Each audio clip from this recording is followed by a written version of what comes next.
তো এখন weather change হওয়ার সময় সর্দি কাশি লেগে থাকে বাচ্চাদের।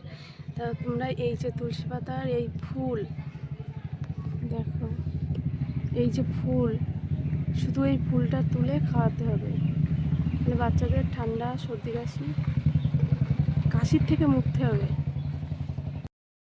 এই যে এই ফুলগুলো আমি তুলে নিচ্ছি।